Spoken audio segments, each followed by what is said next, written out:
Let's bring in Stephanie Link, Chief Investment Strategist at Hightower and a CNBC contributor. Steph, I know they just crossed, but what do you make of JPM? What do you make of Wells? So both of these stocks are up 22% year to date. So they always trade crummy on earnings, Melissa, you know that.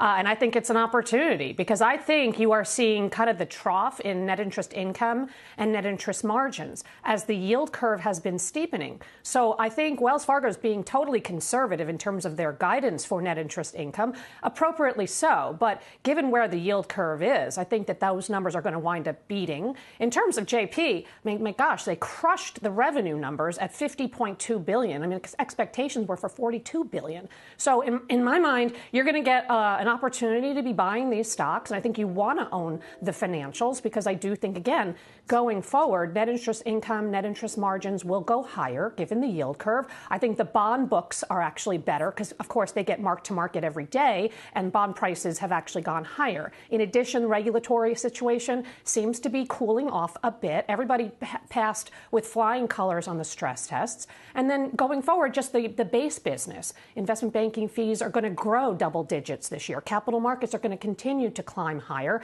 M&A pipelines are also very robust. So I think you want to pick whichever one you like. I think JP is a little expensive at 1.9 times book. I happen to own and like Bank of America at 1.2 times book and Morgan Stanley, which has lagged Goldman Sachs on the capital markets play. I know we're just going through the number stuff, but it does look like a beat on revenues for JPM, but we have by a smaller margin. Yeah, 47 to 51 was the range, and the consensus was 49.873.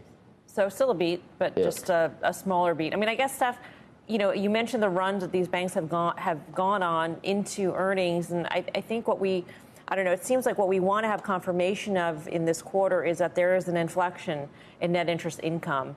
Is that what you're looking for? I mean, that's going to, you mentioned the improvement into the back half, that this was some sort of a trough that we will have seen in the second quarter. I mean, I think so. I wasn't expecting much, given what the, just looking at the yield curve, right? I wasn't expecting much on net interest income or margin. But I do think that going forward in the back half of the year and into next year, I think you will see tailwinds, again, given the yield curve. So I think companies they're all going to be pretty conservative. They typically are, but you just have to see what's going on in terms of, the yield curve. And I think that you're going to continue to see revisions higher as you work through the year. These stocks are not expensive. Other than JPMorgan, that one is expensive, right? I mean, but it always is, and we know why. But these stocks are not really commanding a huge multiple. So I think you're going to get looks. You buy on weakness. And again, I like Bank of America and Morgan Stanley.